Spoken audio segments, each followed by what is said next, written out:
Udaipur, known as the city of lakes and the Venice of the East, founded in 1559 by Maharaja Uday Singh II as the new capital of the Mewar Kingdom.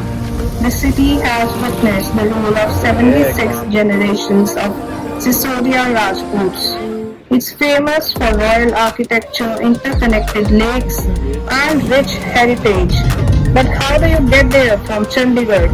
By driving 13 hours straight.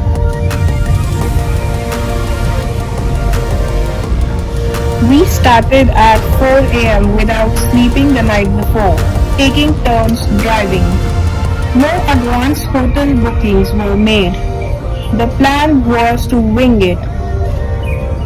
We drove for 800 to 900 kilometers via the smooth NH 152D.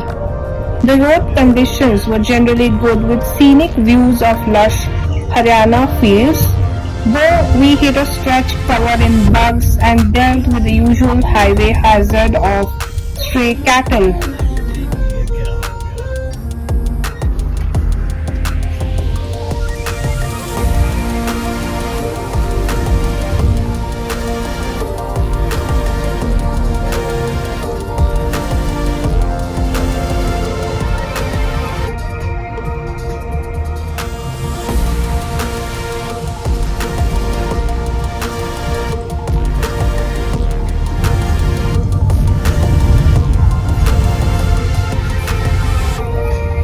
Our first pit stop was Shere Punjab. It had clean washrooms, good food, and it was a solid place to freshen up.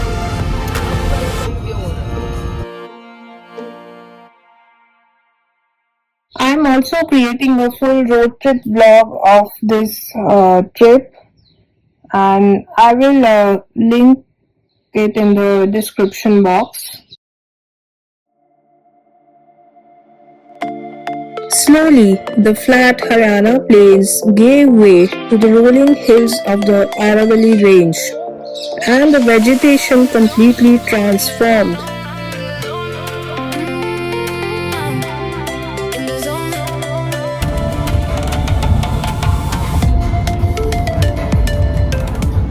Our second stop was Mannat Resort. Honestly, we found it to be overrated.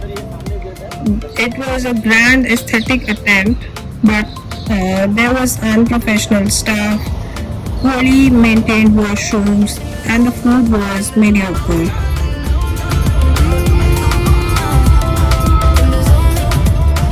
We planned to bypass Jaipur, but a low fuel light forced us into the city before getting back on track.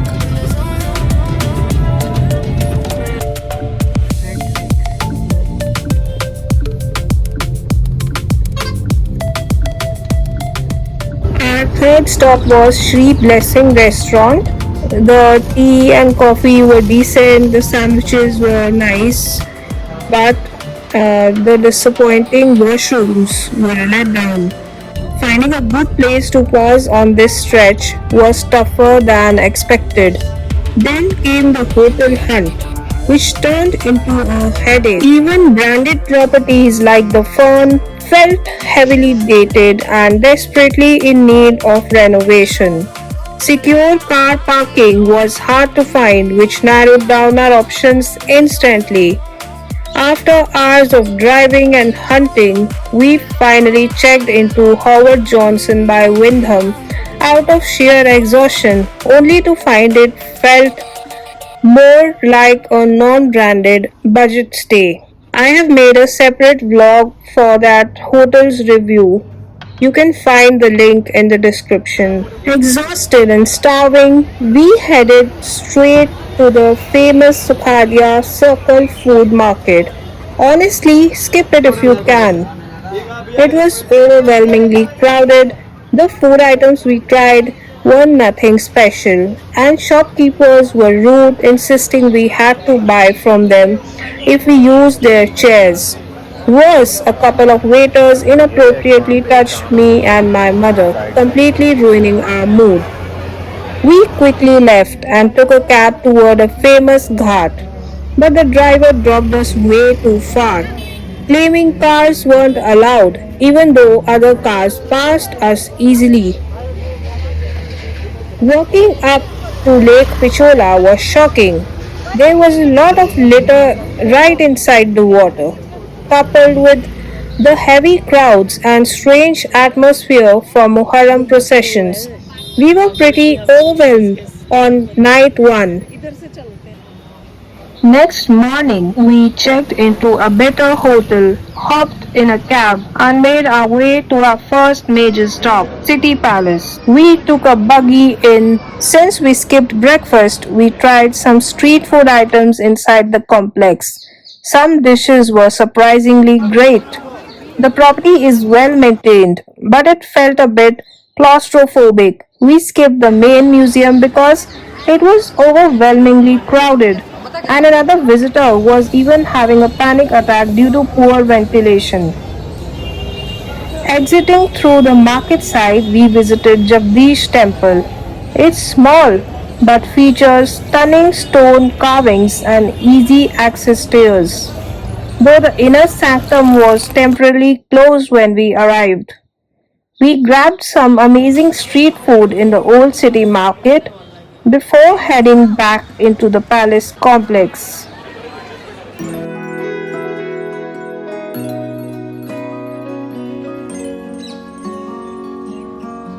Did you know this is an artificial freshwater lake built back in 1362 AD?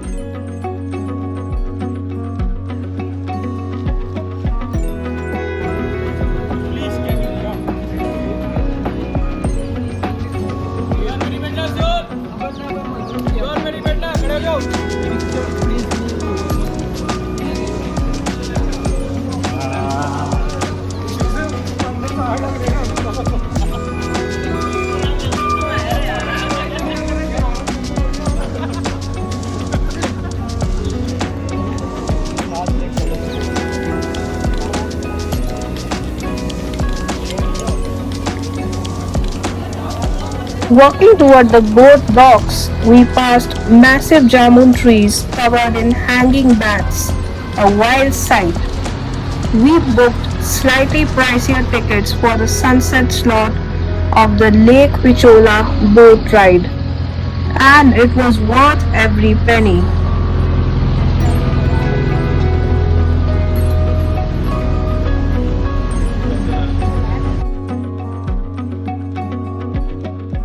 The boat took us past the stunning Taj Lake Palace, which looked a bit less impressive in person than it does in travel brochures.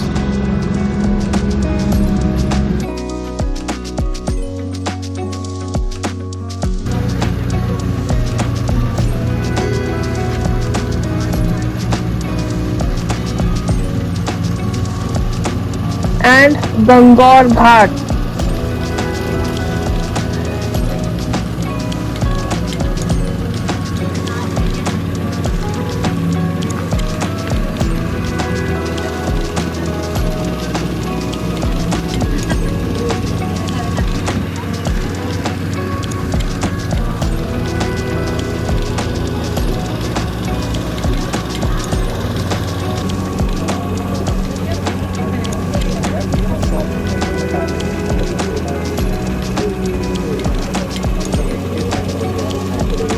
The boat trip includes a stop at Jagmandir Island. While some reviews online call it skippable, we loved it.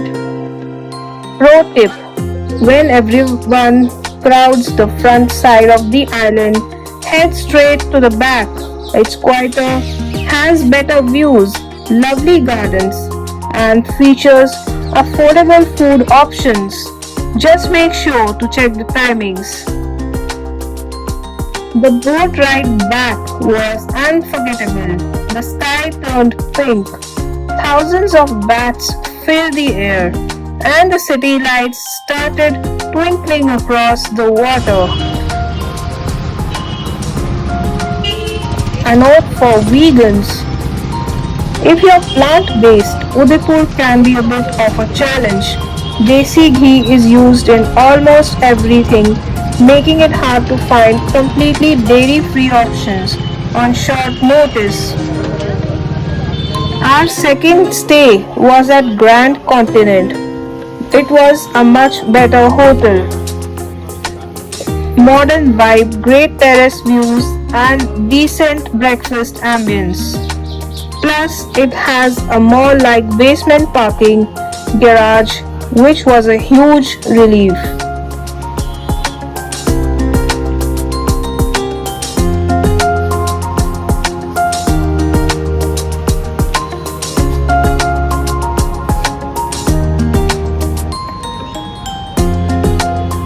Despite a cab driver insisting Hathipur Bazaar was completely closed on Sundays, we went anyway. Shops were open and we picked up gorgeous traditional clothes, jewelry and unique local namkeen. In the evening, we went to Bengal Ghat. Beautiful views and glowing lights, though the seating area right on the floor had a few too many cockroaches crawling around. We wanted a nice meal at the famous Khamba Ghani restaurant. Unfortunately, the service was terrible.